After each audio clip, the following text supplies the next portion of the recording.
with me over to this mirror. Okay? Let's start with these pieces of a magazine. Now, we all know that magazines make money, right? Mm-hmm. But I don't think there's ever been a magazine that can make money like this. Watch. Look at that. I'm impressed. Well, thank you. Cari amici della WebTV, benvenuti ad una nuova puntata di Fuori, Orario. Il protagonista di questa settimana sarà Doug Henning, come avete visto dal video introduttivo. Doug è stato un grande innovatore in magia. Ha rotto con gli schemi dell'iconografia dello spettacolo magico alla fine degli anni 70. Infatti in quel periodo il prestigiatore si presentava al proprio pubblico vestito in maniera molto classica, con il proprio frac, il papillon, oppure in maniera sportiva come faceva David Copperfield, che proprio in quegli anni presentava i primi special alla televisione americana. Doug invece torna alle origini dell'iconografia magica. Le origini dell'iconografia magica che abbiamo imparato fin da piccoli, quando ci raccontavano le favole, in cui c'erano dei folletti, delle creature del bosco che venivano in aiuto della damigella oppure del cavaliere in difficoltà. Doug appunto è un folletto che ci ricorda che il mondo intorno a noi è meraviglioso. In qualsiasi momento ogni piccola cosa vista con i giusti occhi può diventare fonte di meraviglia.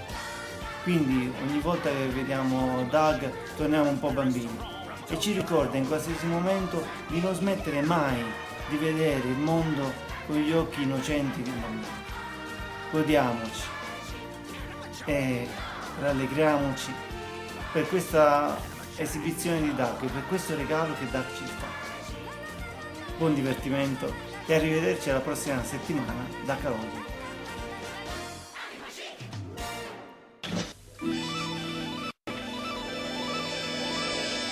This is my room of the future.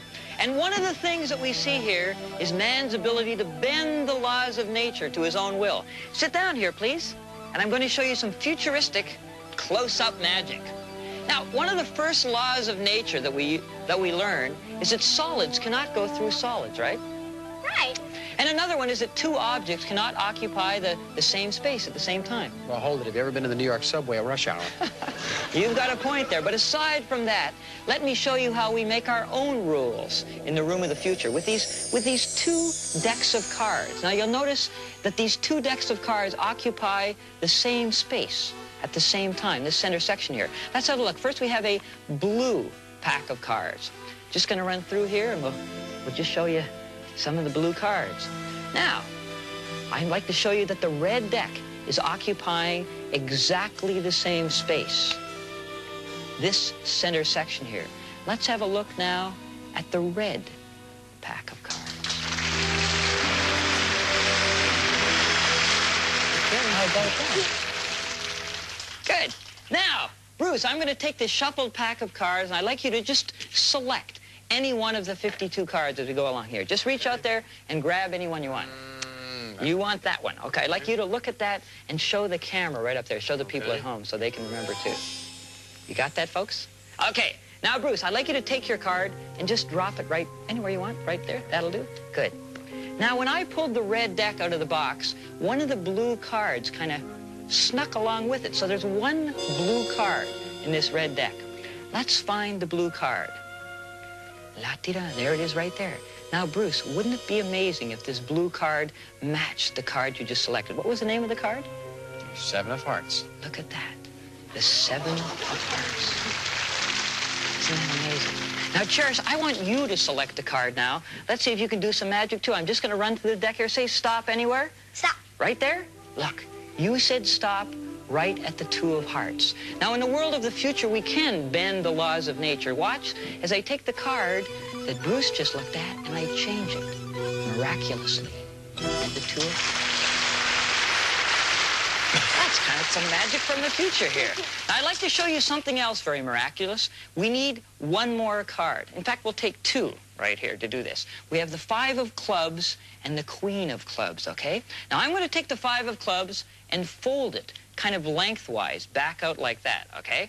And then I'm going to take the old Queen of Clubs and fold it sort of widthwise like that. Now, the Queen of Clubs goes right down inside of the 5 of clubs, okay? And then we take the whole thing and we turn it over. We have kind of a tunnel with the Queen of Clubs, and the 5 of clubs is going to slide right through the tunnel. Watch, here's what happens. I just take the 5 of clubs and I push it slowly through, look. Look, the 5 of clubs has turned over, and it now is the reverse way. Look, I'll push it through again. And now they both face the same way again. Now for a little finale, we're going to only push the 5 of clubs halfway through, look. Aha. Now the 5 of clubs is half face in and half face out. Hey! Now I'd like to show you one of my favorite little illusions with this 5 of clubs. I'm going to rip it into 4 little pieces here, okay? And we'll assemble the pieces right down here on the table. There we go. Cherish, why don't you move those cards? Hold on to those like that. Now, the only other thing I use besides these 4 little pieces are these little blue pieces of paper. Now, I'm going to magically have the 4 pieces of the 5 of clubs assemble under one of these little cards as I cover them in different ways. I can cover them like that, or like that. Watch. Here goes the first little piece. Did you see that? Look. It went right over there. Not only did it join the other piece, but it actually fused itself onto it. You like that, Cherish? Let's try it again, this time with this piece. Don't worry, it's still there. Here we go. Did you see it go? Well, it did, look. There it is. Now I'm going to do this once more. Here we go. Cover up the last little piece, and look, it's gone. 5 of clubs.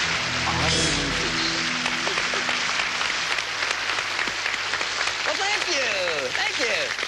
Now, Bruce, I'd like you to take this card, and I've got another one down here. I'd like you to do exactly what I'm going to do, okay? Take the card and fold it in half, just like this, in a little kind of a package. There we go.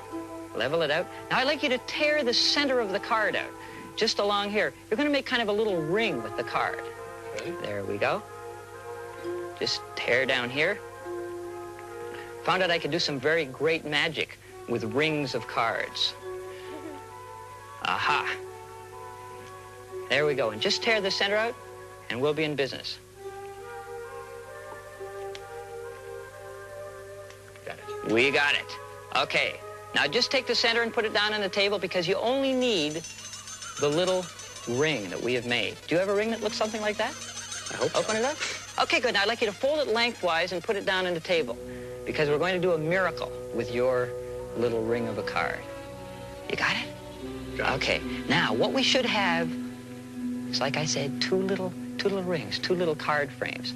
Now, I'm going to put your little frame right down inside of my little frame and fold it once, just like that. Okay. Now, if I just fold it again, you're about to see a miracle that you will remember as long as you live. Watch. We just move it down here to the bottom. And look, blow on it, Cherish. Amazingly enough, you can see that your card has linked magically right onto my card. And there's absolutely no breaks in the cards. And Bruce, you can keep that, check it every 10 years or so and see that they're still linked. You'll continue to be amazed.